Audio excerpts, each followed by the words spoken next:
जी की कथा। दो सेठानियाँ थीं। एक के घर में धन बहुत था पर वह कंजूस थी।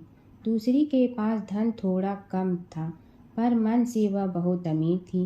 रोज सवेरे उठती, गंगा स्नान करती, तुलसी माता, बड़ पीपल सींचने, भगवान के मंदिर जाके पूजा करती। धर्मराज सूरज भगवान की कहानी सुनती, भगवान के भोग लगाकर अतिथि को जिमाती, गाय कुत्ता के लिए ग्रास निकालती। दूसरी सेठानी इस धर्मात्मा को देखकर हंसती और कहती, पता नहीं दिन भर क्या करती रहती है।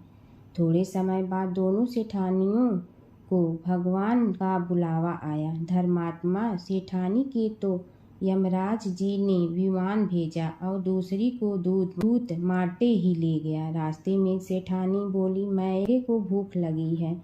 तो दूत बोले, किसी को कुछ दिया होगा तो मिलेगा। फिर बोली, प्यास लगी है।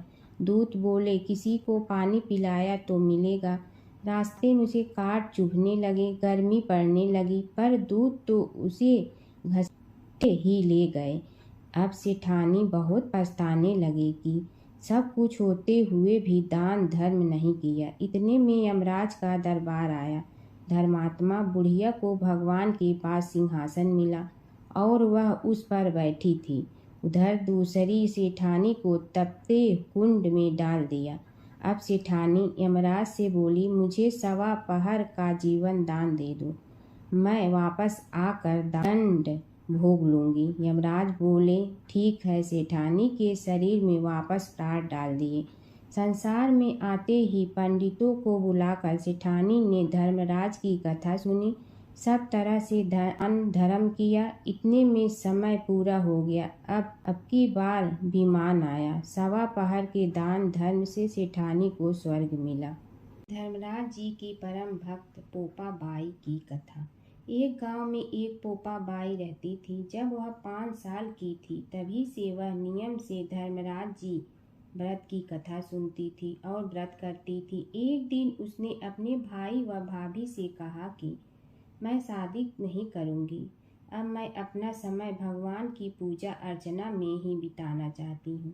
इसलिए मेरी झोपड़ी गांव के बाहर बनवा दो और गांव में सबको कह दो कि वह अपनी गाय व बछड़ों को मेरे यहाँ ही घास भूस चरने को भेज दो और जिसकी भी इच्छा हो, श्रद्धा हो, मुझे खाना भिजवा दो।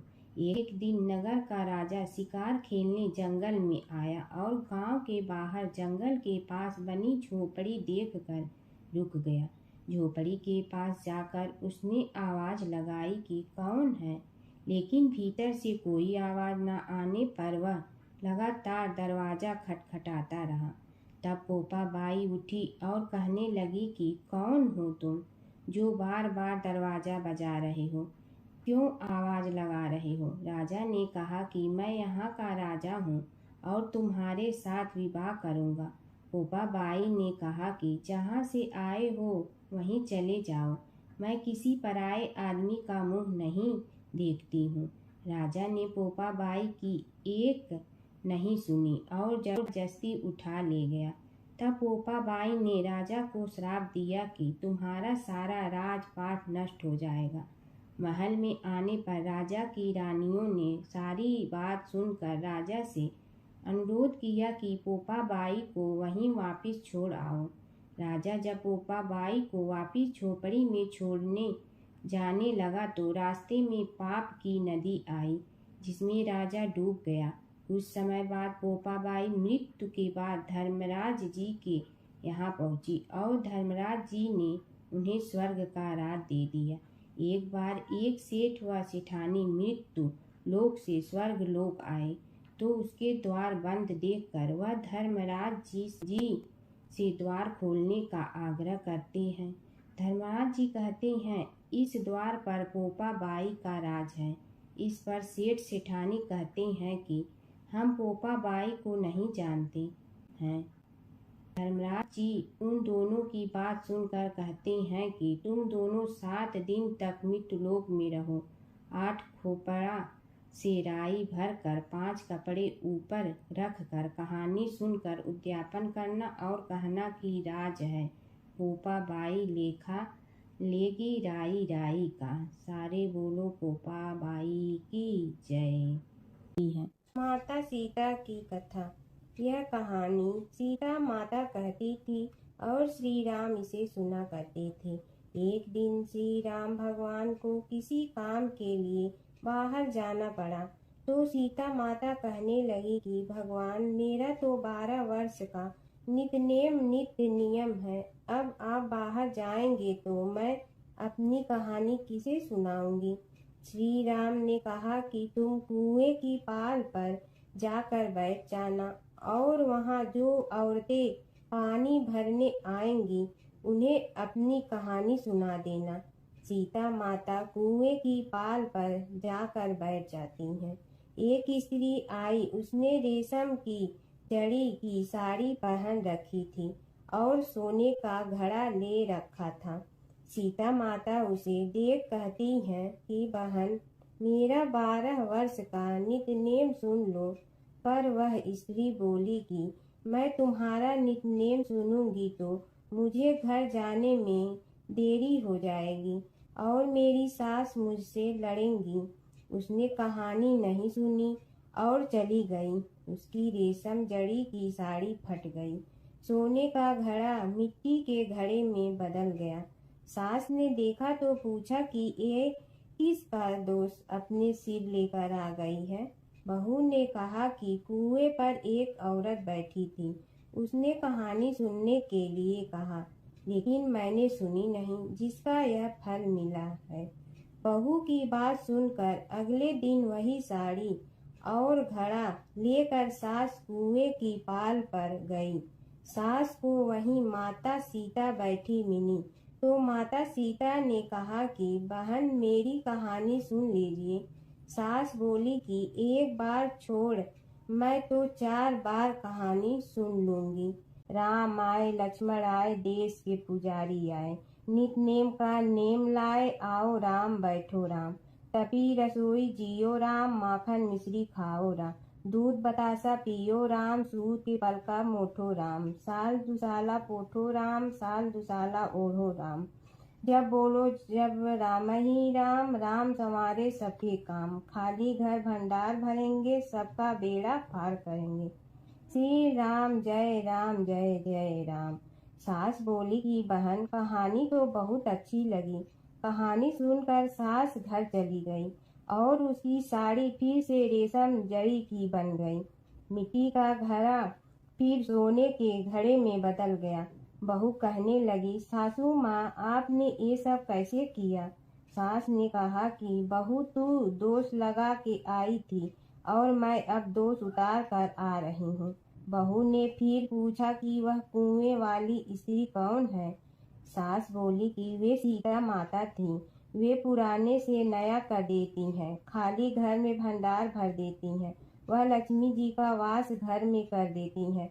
आदमी की जो भी इच्छा हो उसे पूरा कर देती हैं। बहू बोली कि ऐसी कहानी मुझे भी सुना दो। सास बोली कि ठीक है, तुम भी सुनो। और सास ने कहानी शुरू की।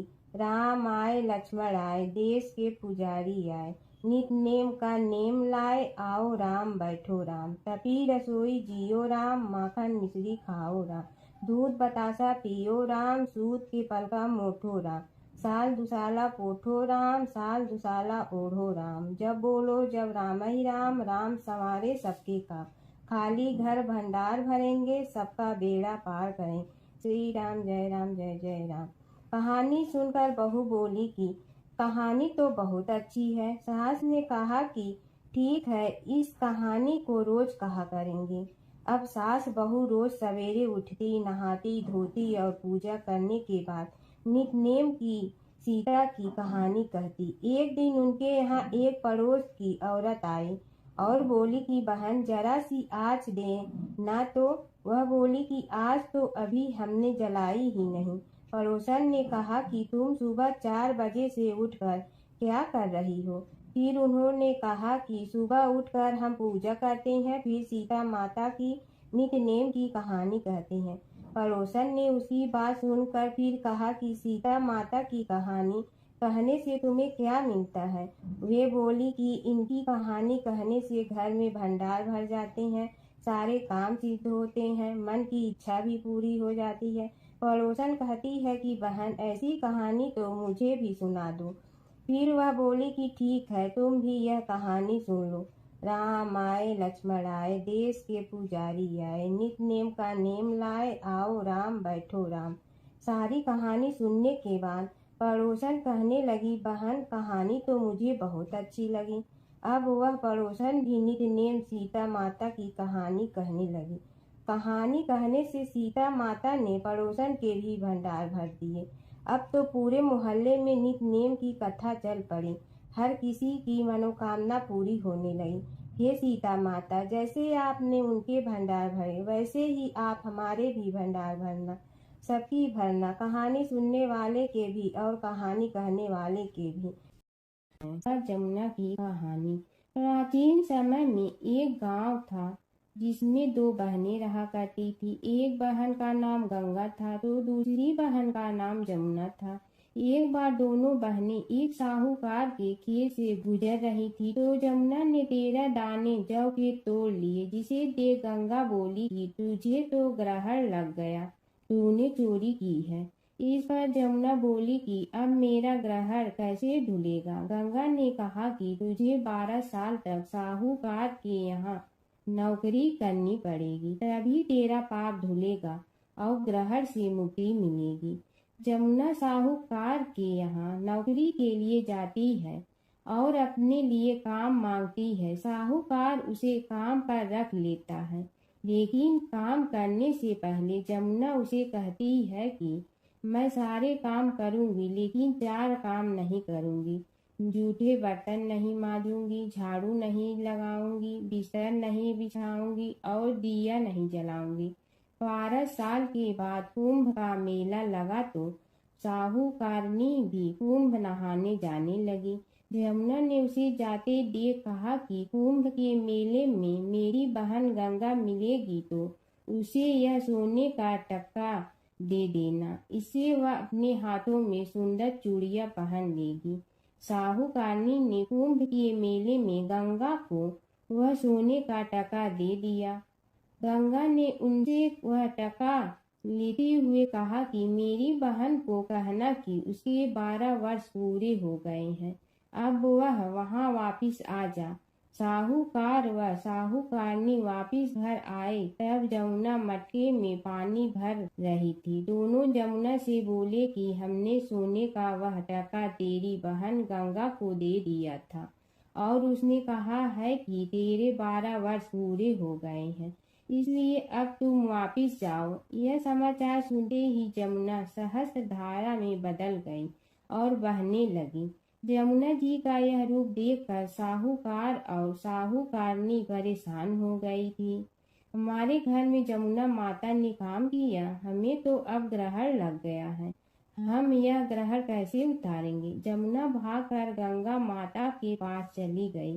गंगा ने जमुना से पूछा कि तुम साहूकारनी से कुछ कहकर आई हो या ऐसे ही बिना बताए आ गई। तब जमुना बोली कि मैं तो कुछ भी बताकर नहीं आई हूँ। गंगा ने कहा कि जा उन्हें धीरज दे आ, नहीं तो उन्हें जीवन भर असंतोष ही रहेगा। गंगा के कहने पर जमुना माता ने साहूकारनी को सपने में दर्शन दिए और कहा कि तुम दोनों उल्टे माथे क्यों पड़े हो, जाओ उठकर खाओ पियो। तब दोनों बोले कि हम कैसे उठें, हमें तो ग्रहण लगा है, क्योंकि हमने उल्टे सीधे और पता नहीं कितने नीच कार्य आपसे कराए हैं। तब जमुना जी बोली कि तुम्हें ग्रहण नहीं लगा है, ग्रहण तो मुझे लगा था कि मैंने तुम्हारे खेत से 13 दाने जौ के चुराए थे। मैं तो अपना ग्रहण उतारने तुम्हारे घर आई थी। मेरा ग्रहण तुम्हारे घर में 12 वर्ष तक रहने से उतर गया है और मेरी मुक्ति हो गई है। जमुना जी ने कहा कि तुम्हें कोई ग्रहण नहीं लगा है, उल्टे मेरे 12 वर्ष तक यहाँ रहने से तुम्हारी भी मुक्ति हो गई है। यह कहकर जमुना जी स्वप्न से चली गई। दोनों उठकर देखते हैं कि उनके घर में पहले से भी अधिक धन हो गया है। हे यमुना माता, जैसे आपने साहूकार व साहूकारनी की मुक्ति कराई, वैसे ही आप अपने सभी भक्तों की करना। नगर बसेरे की कहानी। किसी गांव में एक भाट व एक जाट रहता था। दोनों में घनिष्ठ मित्रता थी। एक बार जाट अपनी बहन के घर जाने को तैयार हुआ तो भाट अपनी ससुराल जाने को तैयार हुआ। दोनों साथ चल पड़े तो रास्ते में रुककर एक कुएं की मुंडेर पर बैठ गए। जाट ने भाट से कहा कि नगर बसेरा कर लेते हैं। इस पर भाट बोला कि तू ही नगर बसेरा कर ले, मैं तो अपनी ससुराल जा रहा हूँ, वहाँ खूब खातिर होगी मेरी, तू कर ले नगर बसेरा। जाट वहीं कुएं के पास बैठ पानी की घंटी और चावल का दाना लेकर नगर बसेरा करने लगा। नगर बसेरा करने के साथ जाट कहने लगा कि नगर बसेरा जो करे सो मल धोवे पाँव, ताता माड़ा तापसी देगी मेरी माँ, माँ देगी मावशी तेगी द्वारका का वास, मीठा मीठा घास वृंदावन का वास, पांच कुल्थी छठी रास, मेरी जीवड़ो श्री कृष्ण के पास, डालू पानी हो जाए घी, झट से निकल जाए मेरा जी। यह सब कर कर के वह जाट बहन के पास चल पड़ा। जाट की बहन ने भाई के आने पर उसकी खातिर की। खी बूरा के साथ भाई को जिमाया। दोनों ने बैठकर ढेर सारी बातें की। इधर भाट अपने ससुराल पहुंचा तो वहां आग लगी हुई थी। आग बुझाने वह भी लग गया, जिसमें हाथ मुंह भी काले हो गए और खुद भी थोड़ा सुलझ गया। ना रोटी ना पानी के लिए ही किसी ने पूछा। एक पड़ोसन आई तो उसने भाट की सास को कहा कि जमाई आया है, जरा उस आओ भगत कर लो। बुढ़िया बोली कि सब कुछ तो जल गया है, अब कहाँ से आओ भगत करूं। तब पड़ोसन ने ही भाट को एक रोटी के साथ छाछ दी। उसने वही खाकर गुजारा किया। शाम को दोनों फिर घर की ओर चल पड़े और रास्ते में मिल गए और एक दूसरे का हाल पूछा। भाट बोला कि मेरी ससुराल में तो आग लगी हुई थी, आग बुझाते मैं खुद काला हो गया हूँ, ना रोटी मिली ना पानी। जाट बोला कि मेरी तो बहुत खातिर हुई। फिर बोला कि मैंने कहा था ना कि नगर बसेरा कर ले, अब कर ले, लेकिन भाट ने फिर मना कर दिया। कहने लगा कि चाहे रोटी दे या न दे, तेरी तो माँ है, दही चूरमा का पेड़ा धरा पाएगा। भाट ने फिर नगर बसेरा नहीं किया। जाट ने कर लिया। नगर बसेरा जो करे सो मल धोए पाँव, ताता माड़ा तापसी देगी मेरी माँ, माँ देगी मावशी देगी द्वारका का वास, मीठा मीठा घास वृंदावन का वास, पांच कुल्थी छठी रास, मेरा जीवड़ो श्री कृष्ण के पास, डालू पानी हो जाए घी, झट से निकल जाए मेरा जी। करके वह चल पड़ा। घर पहुँचते ही जाट की मावशी ने बहुत लाड प्यार किया। उधर भाट घर गया तो उसकी भैंस खो गई थी। बाप एक लाठी रखे तो दूसरी उठाए और कहने लगा कि ससुराल गया तो आग लगा दी, अब यहाँ आया तो भैंस खो दी। बाप ने कहा कि पहले भैंस लेकर आ, तभी रोटी पानी मिलेगा। सारा दिन भाट भैंस ढूंढता रहा, लेकिन उसे भैंस नहीं मिली। जाट और भाट की मुलाकात फिर से बाजार में हो गई। जाट ने भाट के हाल चाल पूछे तो भाट बोला कि आते ही भैंस खो गई, बस उसी दिन से भैंस ढूंढ रहा हूँ। रोटियां का तो पूछो ही मत। जाट ने कहा कि मैंने तो पहले ही कहा था कि नगर बसेरा कर ले।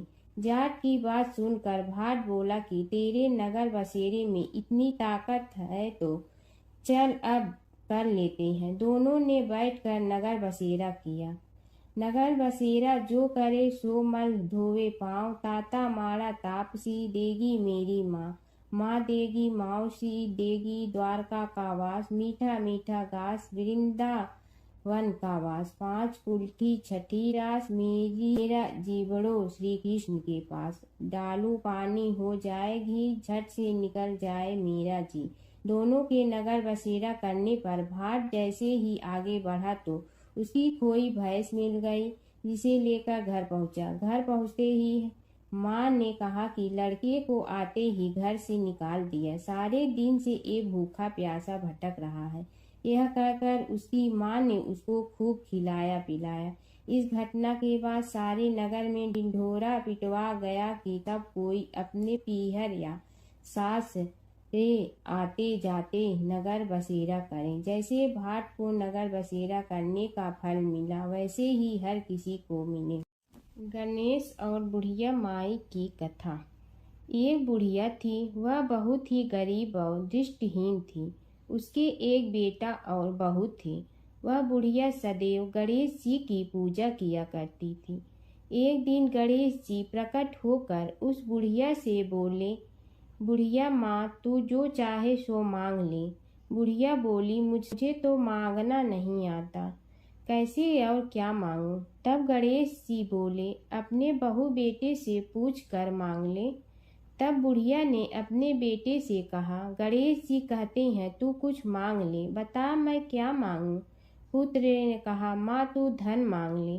बहू से पूछा तो बहू ने कहा, नाती मांग ले।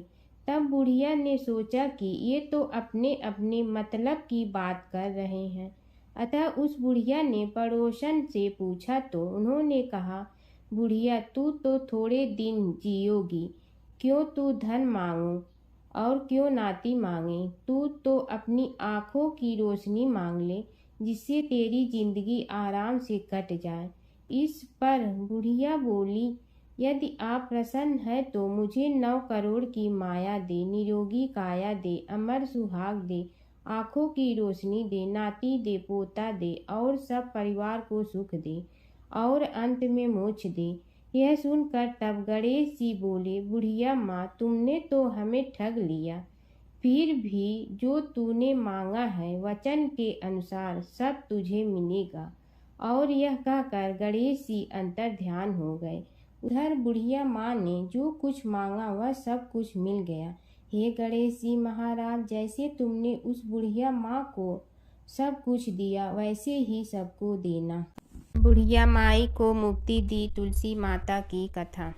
एक बुढ़िया माई तुलसी जी को सींचती और कहती कि हे तुलसी माता, सत की दाता, मैं तेरा बिडला सींचती हूँ, मुझे बहू दे, पीताम्बर की धोती दे, मीठा मीठा घास दे, बैकुंठा में वास दे, चटक की चाल दे, पटक की मोत दे, चंदन का काठ दे, रानी सा राज दे, दाल भात का भोजन दे, 11 की मौत दे, कृष्ण जी का कंधा दे। तब तुलसी माता यह सुनकर सूखने लगी। तो भगवान ने पूछा कि हे तुलसी, तुम क्यों सूख रही हो? तुलसी माता ने कहा कि एक बुढ़िया रोज आती है और यही बात कह जाती है, मैं सब बात तो पूरा कर दूंगी, लेकिन कृष्ण का कंधा कहाँ से लाऊंगी? तो भगवान बोले, जब वो मरेगी तो मैं अपने आप कंधा दे आऊँगा, तू बुढ़िया माई से कह देना। जब बुढ़िया माई मर गई, सब लोग आ गए। जब माई को ले जाने लगे तो वह किसी से न उठी। तब भगवान एक 12 बरस के बालक का रूप धारण करके आए। बालक ने कहा, मैं कान में एक बात कहूँगा तो बुढ़िया माई उठ जाएगी। बालक ने कान में कहा, बुढ़िया माई मन की निकाल ले, पीताम्बर की धोती ले, मीठा मीठा घास ले, बैकुंठा का वास ले, चटक की चाल ले, पटक की मोत ले, कृष्ण जी का कंधा ले। यह सुनकर बुढ़िया माई हल्की हो गई। भगवान ने कंधा दिया और बुढ़िया माई को मुक्ति मिल गई। हे तुलसी माता, जैसे बुढ़िया माई को मुक्ति दी वैसे सबको देना। प्राचीन काल की बात है। नैमिषारण्य क्षेत्र में ऋषि, महर्षि और साधु संतों का समाज जुड़ा था। उसमें श्री सूत जी भी विद्यमान थे। शौनक जी ने उनकी सेवा में उपस्थित होकर निवेदन किया कि हे अज्ञान रूप घोर तिमिर को नष्ट करने में करोड़ों सूर्यों के समान प्रकाशमान श्री सूत जी हमारे कानों के लिए अमृत के समान जीवन प्रदान करने वाले कथा तत्व का वर्णन कीजिए।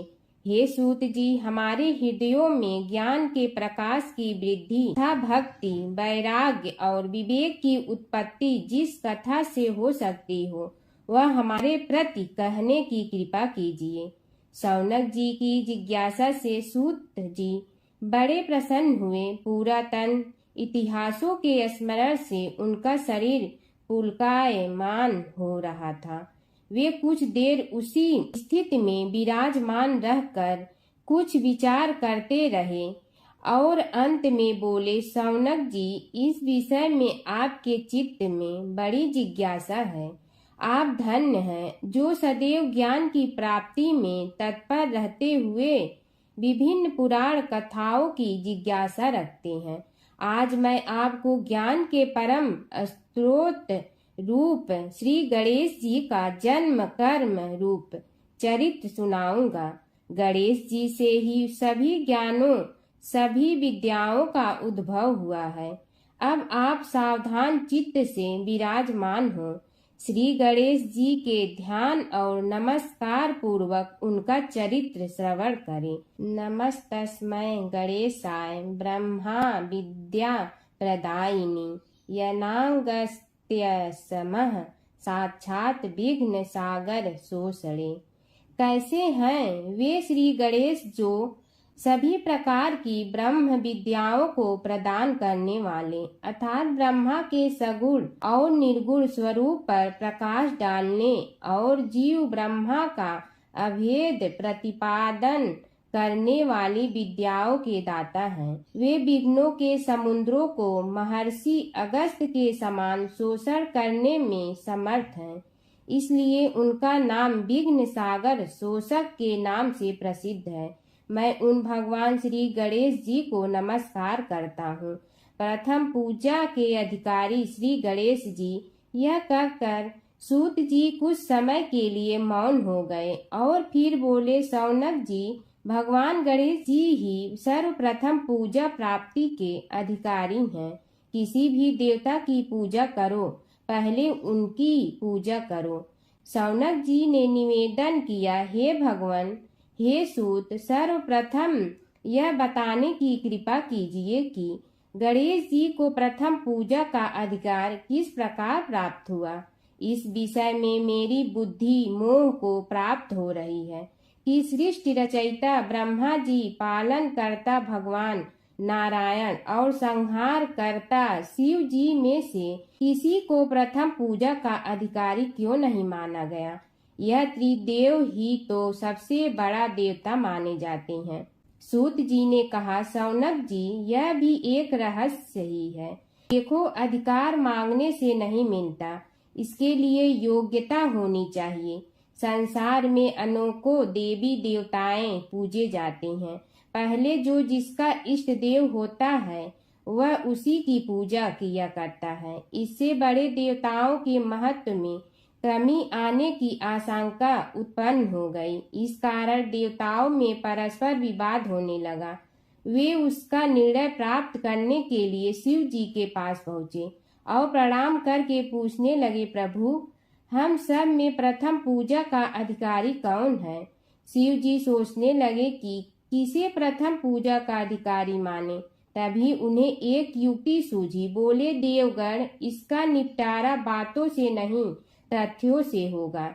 इसके लिए एक प्रतियोगिता रखनी होगी, शिव की परिक्रमा करने की प्रतियोगिता। देवगण उनका मुख देखने लगे, शंकित हृदय से सोचने लगे कि कैसी प्रतियोगिता रहेगी। यह शिव जी ने उनके मन के भाव ताड़ लिए, इसलिए सांत्वना भरे शब्दों में बोले, घबराओ मत, कोई कठिन परीक्षा नहीं ली जाएगी। बस इतना ही कि सभी अपने अपने वाहनों पर चढ़कर संसार की परिक्रमा करो और फिर यहाँ लौट आओ। जो पहले लौटेगा वही सर्वप्रथम पूजा का अधिकारी होगा। अब क्या देर थी, सभी अपने अपने वाहन पर चढ़कर दौड़ पड़े।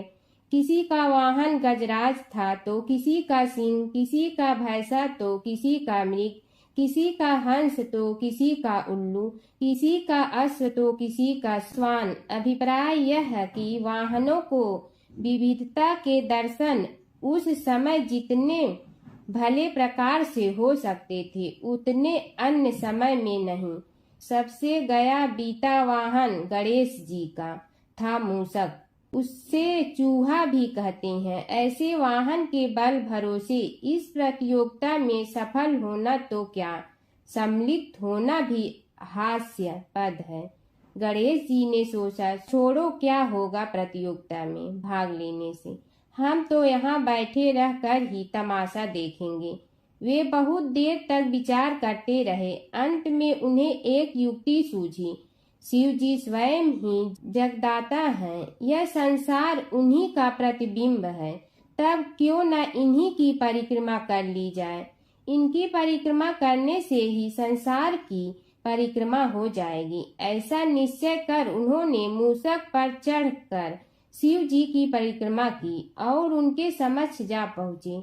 शिव जी ने कहा, तुमने परिक्रमा पूर्ण कर ली? उन्होंने उत्तर दिया, जी हाँ। शिव जी सोचने लगे कि इसे तो यहीं घूमते हुए देखा, फिर परिक्रमा कैसे कराया। देवताओं का परिक्रमा करके लौटना आरंभ हुआ और उन्होंने गणेश जी को वहां बैठे देखा तो माथा ठनक गया। फिर भी साहस करके बोले, अरे तुम विश्व की परिक्रमा के लिए नहीं गए? गणेश जी ने कहा, अरे मैं कब का यहाँ आ गया।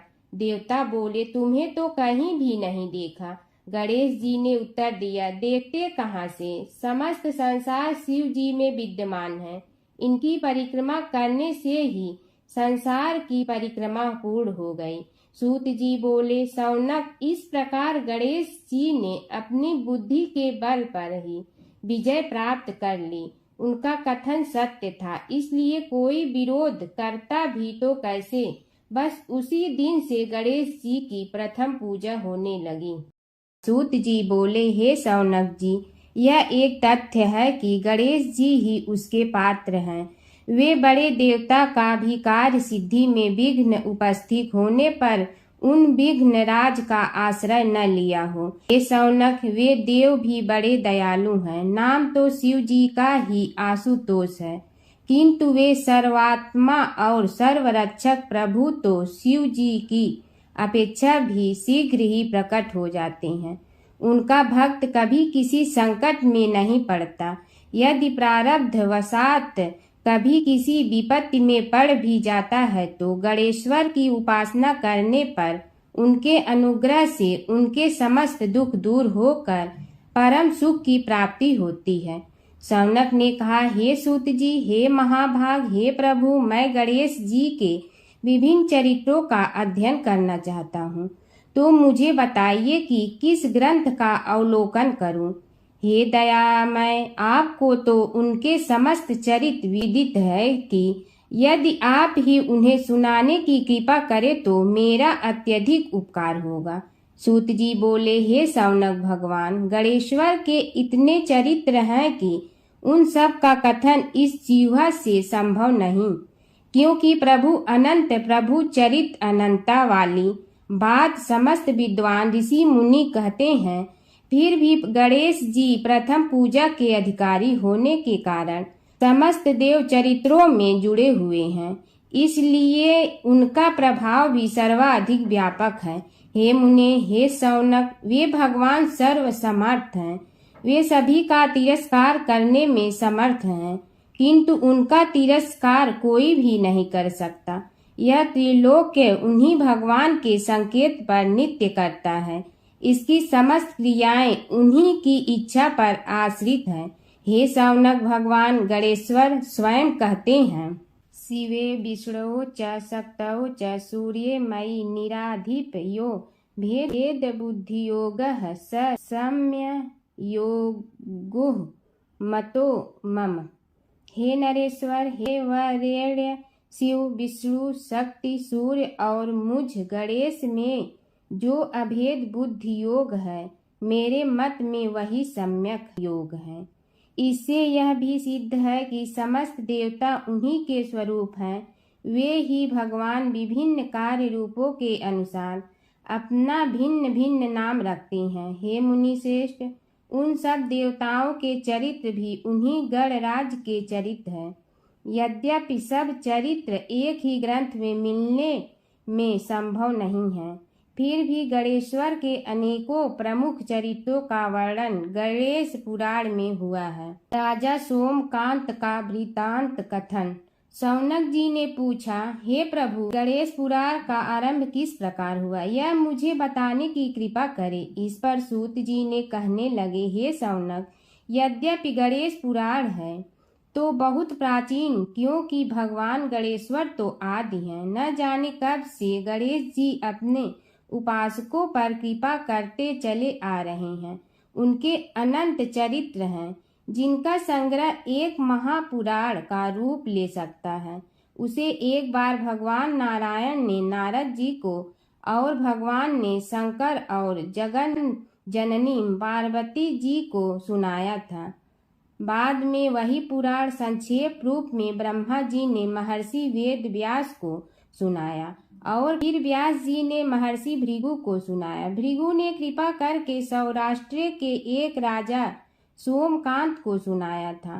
तब से वह पुराण अनेक कथाओं में विस्तृत होता रहा और अनेक कथाओं से रहित होता हुआ अनेक रूप में प्रचलित है। शौनक जी ने पूछा, भगवान, आप यह बताने का कष्ट करें कि राजा सोमकांत कौन था। उसने महर्षि से गणेश पुराण का श्रवण कहाँ किया था, उस पुराण के श्रवण से उसे क्या क्या उपलब्धियां हुई।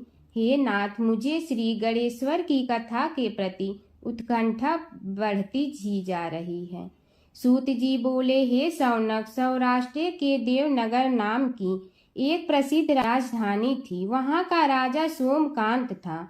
वह अपनी प्रजा का पुत्र के समान पालन करता था। वह वेद ज्ञान संपन्न, शस्त्र विद्या में पारंगत एवं प्रबल प्रतापी राजा, समस्त राजाओं में मान्य तथा अत्यंत वैभवशाली था। उसका ऐश्वर्य कुबेर के भी ऐश्वर्य को लज्जित करता था।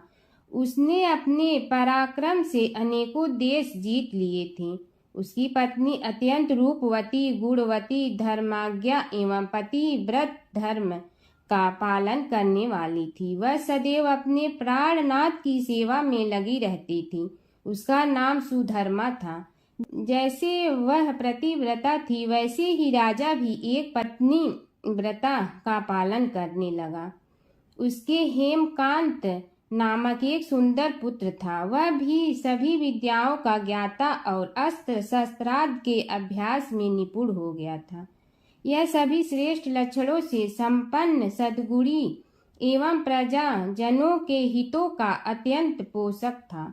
इस प्रकार राजा सोमकांत स्त्री पुत्र, पशुवाहन, राज्य एवं प्रतिष्ठा आदि से सब प्रकार सुखी था। उससे दुख तो था ही नहीं। सभी राजागण उसका हार्दिक सम्मान करते थे तथा उसकी श्रेष्ठ कीर्ति भी संसार व्यापी थी। परंतु युवा अवस्था के अंत में सोमकांत को घृणित कोष्ठ रोग हो गया। उसके अनेक उपचार किए गए, किंतु कोई लाभ नहीं हुआ। रोग शीघ्रता से बढ़ने लगा और उसके कीड़े पड़ गए।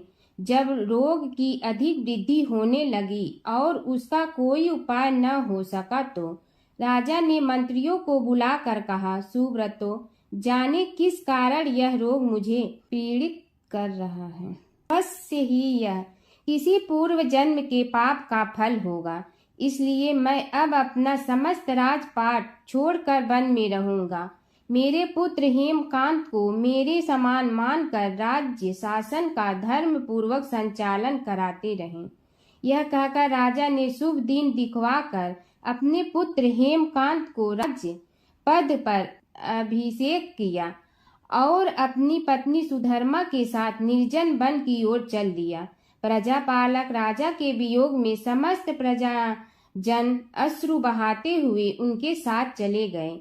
राज्य की सीमा पर पहुंचकर राजा ने अपने पुत्र अमात्यगण और प्रजा जनों को समझाया, आप सब लोग धर्म के जानने वाले श्रेष्ठ आचरण में तत्पर एवं सहृदय हैं। यह संसार तो वैसे भी परिवर्तनशील है। जो आज है वह कल नहीं था और आने वाले कल में भी नहीं रहेगा।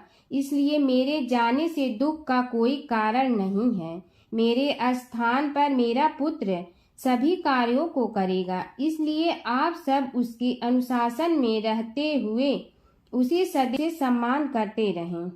फिर पुत्र से कहा, बेटा, यह स्थिति सभी के समझ आती रही है। हमारे पूर्व पुरुष भी परंपरागत रूप से वृद्धावस्था आने पर वन में जाते रहे हैं।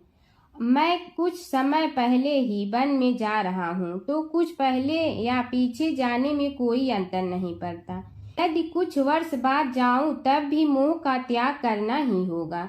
इसलिए हे वत्स, तुम दुखित मत हो और मेरी आज्ञा मानकर राज्य शासन को ठीक प्रकार चलाओ। ध्यान रखना, क्षत्रिय धर्म का कभी त्याग न करना और प्रजा को सदा सुखी रखना। इस प्रकार राजा सोमकांत ने सभी को समझा बुझाकर वहां से वापस लौट आया और स्वयं अपनी पतिव्रता भार्या के साथ वन में प्रवेश किया। पुत्र हेमकांत के आग्रह से उसने सुबल और ज्ञान गम्य नामक 2 आत्माओं को भी साथ ले लिया। उन सब ने एक समतल एवं सुंदर स्थान देखकर वहां विश्राम किया। तभी उन्हें एक मुनि कुमार दिखाई दिया। राजा ने उससे पूछा, तुम कौन हो, कहाँ रहते हो? यदि उचित समझो तो मुझे बताओ। मुनि बालक ने कोमल बाड़ी में कहा, मैं महर्षि भृगु का पुत्र हूँ। मेरा नाम च्यवन है। हमारा आश्रम निकट में ही है। अब आप भी अपना परिचय दीजिए। राजा ने कहा, मुनि कुमार, आपका परिचय पाकर मुझे बड़ी प्रसन्नता हुई। मैं सौराष्ट्र के देवनगर नामक राज्य का अधिपति रहा हूँ। अब अपने पुत्र को राज्य देकर मैंने अरण्य की शरण ली है।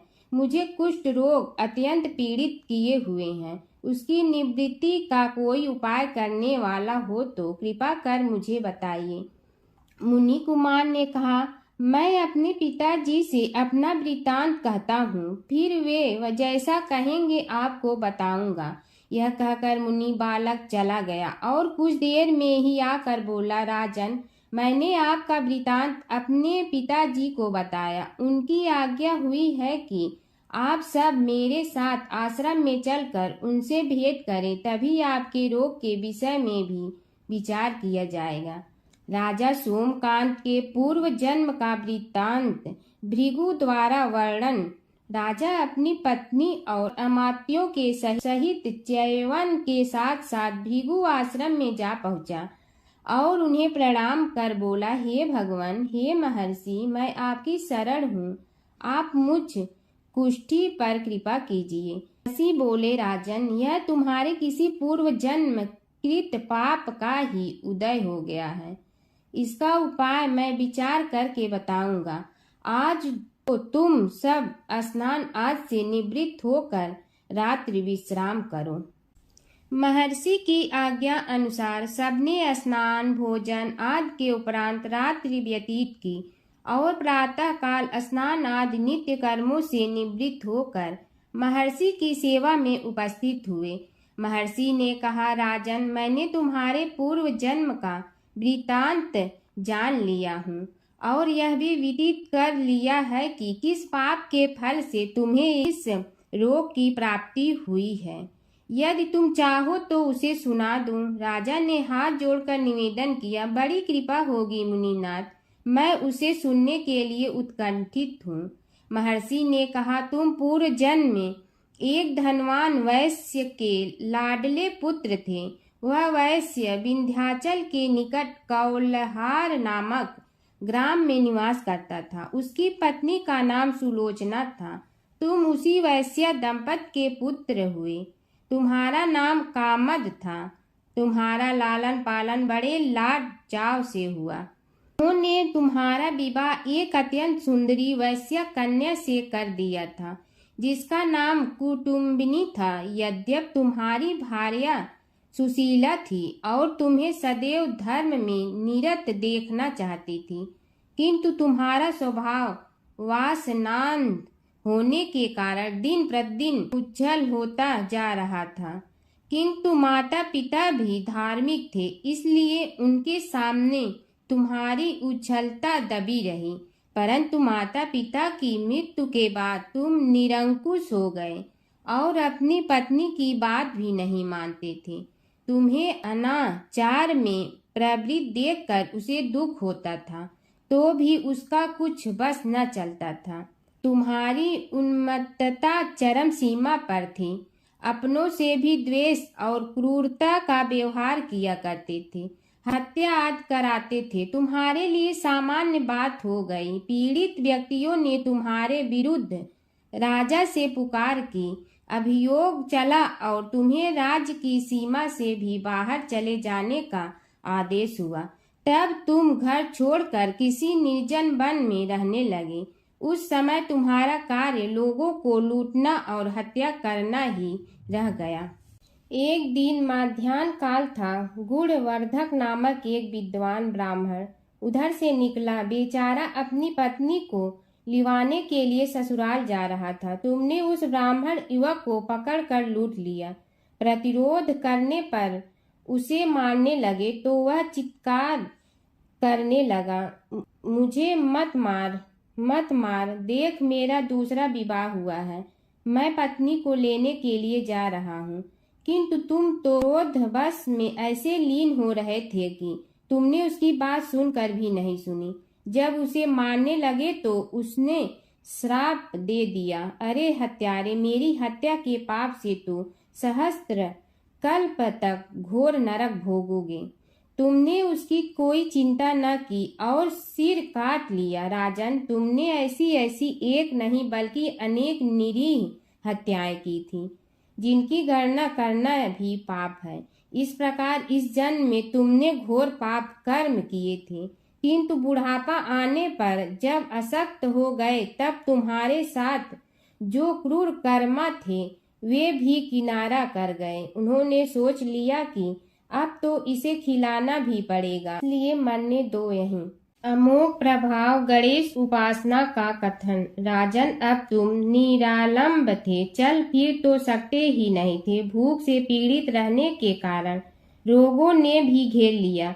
उधर से जो कोई निकलता तुम्हें घृणा की दृष्टि से देखता हुआ चला जाता। तब तुम आहार की खोज में बड़ी कठिनाई से चलते हुए एक जीर्ण शीर्ण देवालय में पहुंचा। उसमें भगवान गणेश्वर की प्रतिमा विद्यमान थी। तब न जाने किस पुण्य के उदय होने से तुम्हारे मन में गणेश जी के प्रति भक्ति भाव जागृत हुआ। तुम निराहार रहकर उनकी उपासना करने लगे।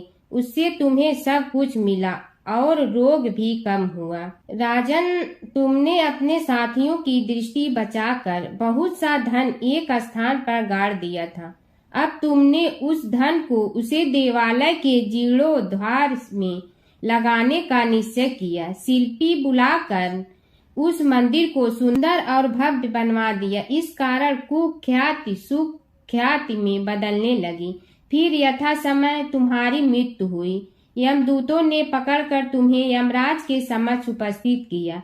यमराज तुमसे बोले, जीव, तुमने पाप और पुण्य दोनों ही किए हैं और दोनों का ही भोग तुम्हें भोगना है, किंतु पहले पाप का फल भोगना चाहते हो पुण्य का। इसके उत्तर में तुमने प्रथम अपने पुण्य कर्मों के भोग की इच्छा प्रकट की और इसीलिए उन्होंने तुम्हें राजकुल में जन्म लेने के लिए भेज दिया।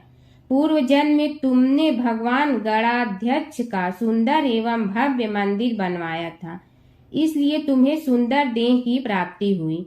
यह कहकर महर्षि भृगु कुछ रुके। उन्होंने देखा कि राजा को इस वृतांत पर शंका हो रही है। तभी महर्षि के शरीर में असंख्य विकराल पक्षी उत्पन्न होकर राजा की ओर झपटे। उनकी चोंच बड़ी तीक्ष्ण थी, जिनसे वे राजा के शरीर को नोच नोच कर खाने लगे। उसके कारण उत्पन्न असहनीय पीड़ा से व्याकुल हुए राजा ने महर्षि के समक्ष हाथ जोड़कर निवेदन किया, प्रभु, आपका आश्रम तो समस्त द्वेष आदि से परे है और यहाँ मैं आपकी शरण में बैठा हूँ।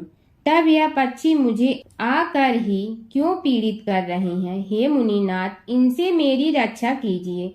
महर्षि ने राजा के अंतर्वचन सुनकर सांत्वना देते हुए कहा, राजन, तुमने मेरे वचनों में शंका की थी और जो मुझ सत्यवादी के कथन में शंका करते हैं उसे खाने के लिए मेरे शरीर से इसी प्रकार पक्षी प्रकट हो जाते हैं जो कि मेरे हुंकार करने पर भस्म हो जाया करते हैं। यह कर महर्षि ने हुंकार की और तभी वे समस्त पक्षी भस्म हो गए। राजा श्रद्धावनत होकर उनके समक्ष अश्रुपात करता हुआ बोला, प्रभु, अब आप पाप से मुक्त होने का उपाय कीजिए। महर्षि ने कुछ विचार कर कहा, राजन, तुम पर भगवान गणेश्वर की कृपा सहज रूप से है और वे ही प्रभु तुम्हारे पापों को भी दूर करने में समर्थ हैं। इसलिए तुम उनके पाप नाशक चरित्रों का श्रवण करो। गणेश पुराण में उनके चरित्रों का भले प्रकार वर्णन हुआ है, अतएव तुम श्रद्धा भक्ति पूर्वक उसी को सुनने में चित्त लगाओ। राजा ने प्रार्थना की, महामुनि, मैंने गणेश पुराण का नाम भी आज तक नहीं सुना, तो उनके सुनने का सौभाग्य कैसे प्राप्त कर सकूंगा? हे नाथ, आपसे अधिक ज्ञानी और प्रकांड विद्वान और कौन हो सकता है? आप ही मुझ पर कृपा कीजिए। महर्षि ने राजा की दीनता देखकर उसके शरीर पर अपने कमंडल का मंत्रपूत जल छिड़का। तभी राजा को एक छींक आई और नासिका से एक अत्यंत छोटा काले वर्ण का पुरुष बाहर निकल आया। देखते देखते वह बढ़ गया। उसके भयंकर रूप को देखकर राजा कुछ भयभीत हुआ, किंतु समस्त आश्रमवासी वहां से भाग गए। वह पुरुष महर्षि के समक्ष हाथ जोड़कर खड़ा हो गया। उन्हें उसकी ओर देखा और कुछ उच्च स्वर में बोले, तू कौन है? क्या चाहता है? वह बोला, मैं साक्षात पाप हूँ। समस्त पापियों के शरीर में मेरा निवास है। आपके मंत्रपूत जल के स्पर्श से मुझे विवश होकर राजा के शरीर से बाहर निकलना पड़ा है। अब मुझे बड़ी भूख लगी है, बताइए क्या खाऊं और कहाँ रहूं? महर्षि बोले, तू उस आम के अवकाश स्थान में निवास कर और उसी वृक्ष के पत्ते खाकर जीवन निर्वाह कर। यह सुनते ही वह पुरुष आम के वृक्ष के पास पहुंचा, किंतु उसके स्पर्श मात्र से वह वृक्ष जलकर भस्म हो गया। फिर जब पाप पुरुष को रहने के लिए कोई स्थान दिखाई न दिया तो वह भी अंतर्हित हो गया।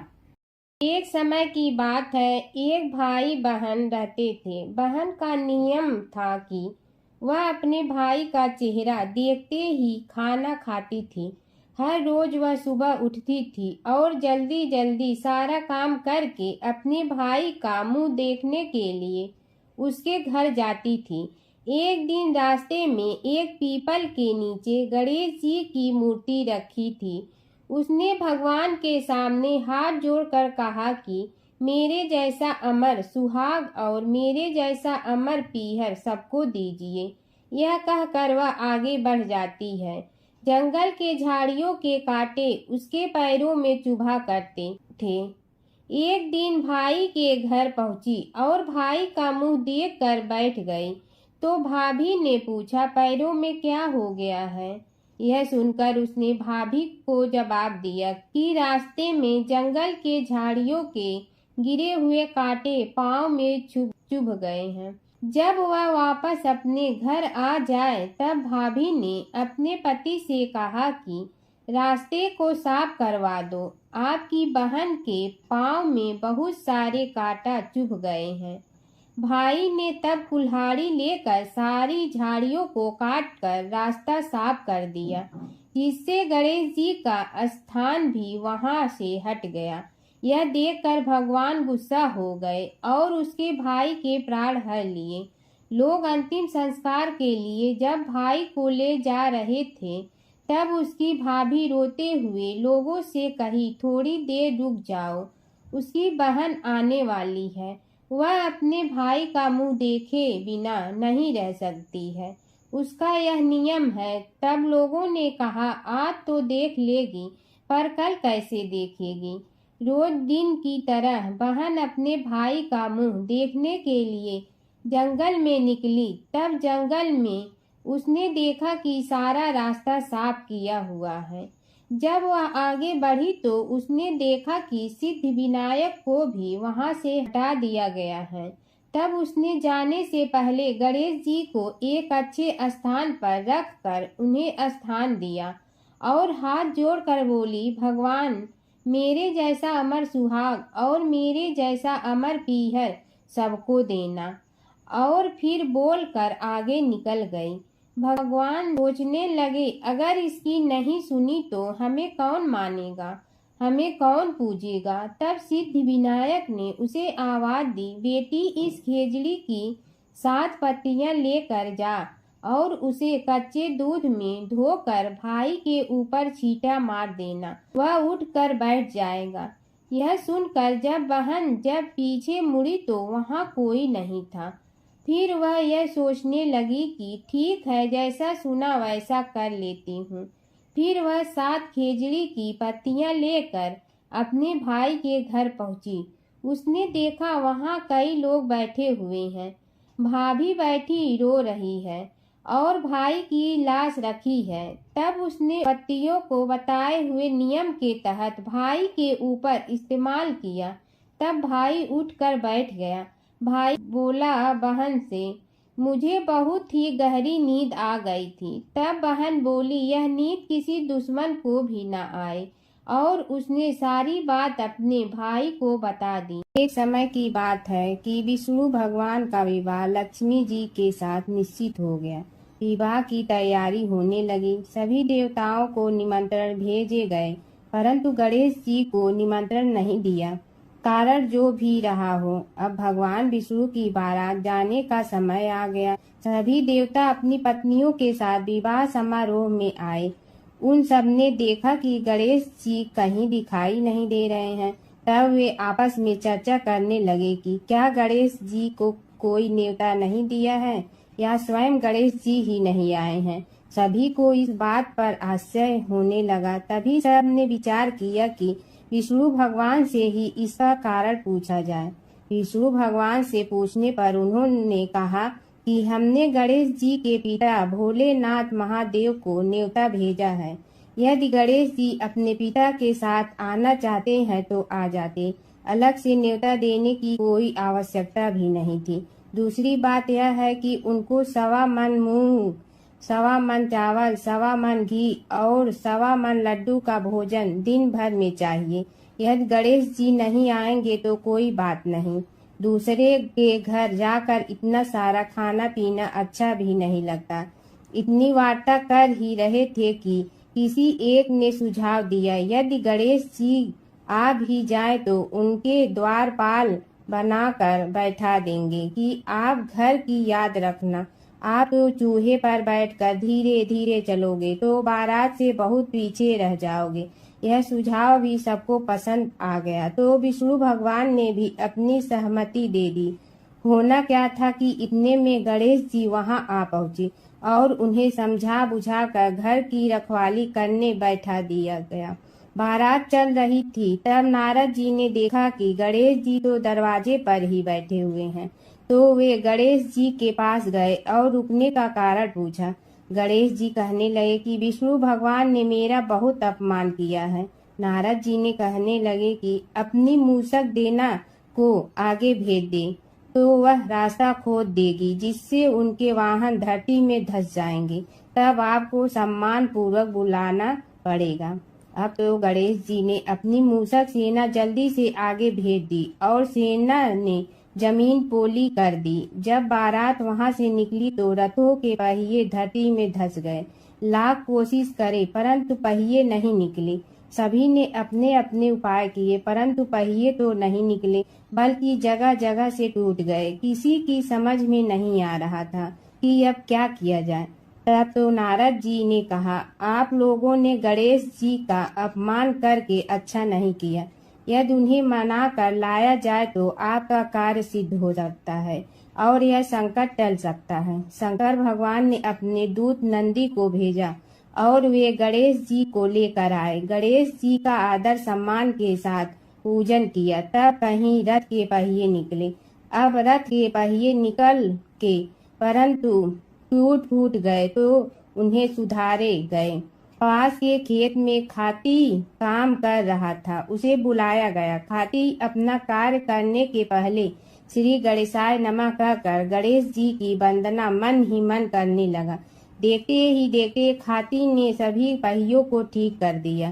तब खाती कहने लगा कि हे देवताओं, आपने सर्वप्रथम गणेश जी को नहीं मनाया होगा और न ही उनकी पूजन की होगी, इसीलिए तो आपके साथ यह संकट आया है।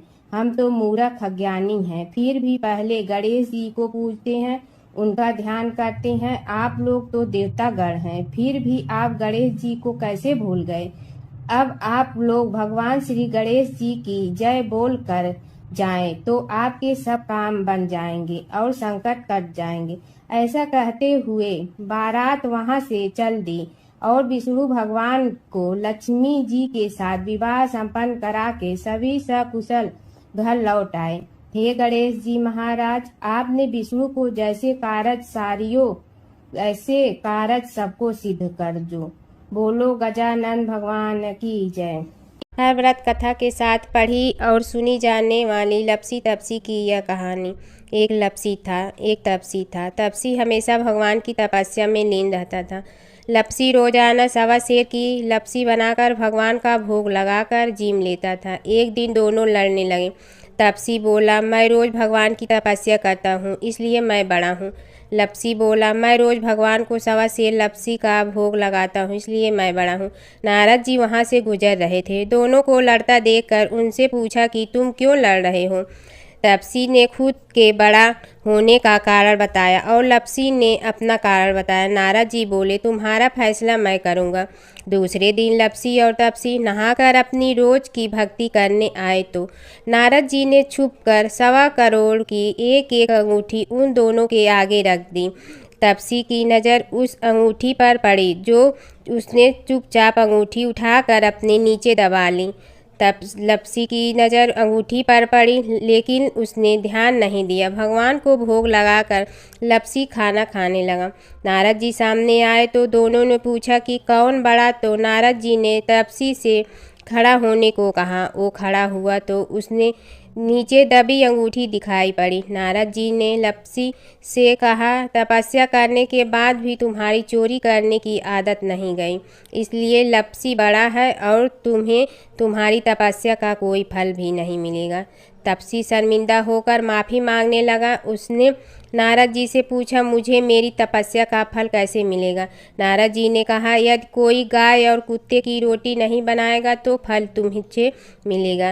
यदि कोई ब्राह्मण को भोजन करवा कर दक्षिणा नहीं देगा तो फल तुम्हें मिलेगा। यदि कोई साड़ी के साथ ब्लाउज नहीं देगा तो फल तुझे मिलेगा। यदि कोई दिए से दिया जलाएगा तो फल तुम्हें मिलेगा।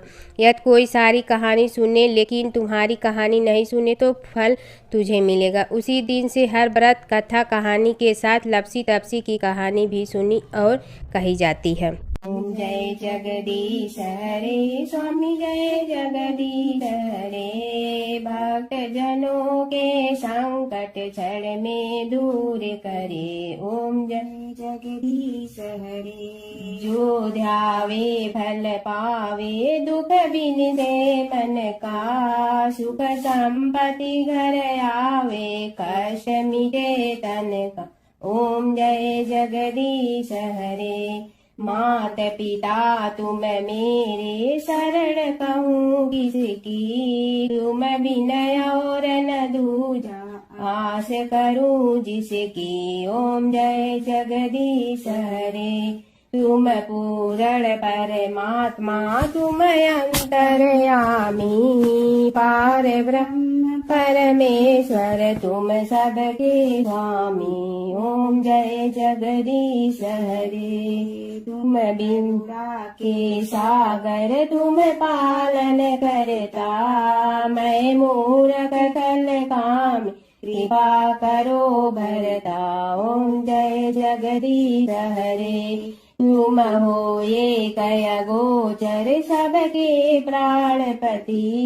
किस विधि मिलूं दया में तुमको मैं कुमति ओम जय जगदीश हरे। दीन बंधु दुख हरता तुम रक्षक मेरे, अपने हाथ उठाओ द्वार पड़ा तेरे।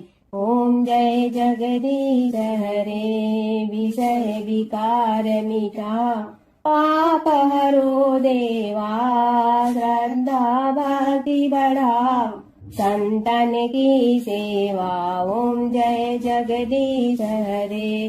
तन मन धन सब तेरा, स्वामी सब कुछ है तेरा। तेरा तुझको अर्पण क्या लागे मेरा। ओम जय जगदीश हरे। जय जगदीश हरे। स्वामी जय जगदीश हरे। भक्त जनों के संकट क्षण में दूर करे। ओम जय जगदीश हरे। स्वामी जय जगदीश हरे।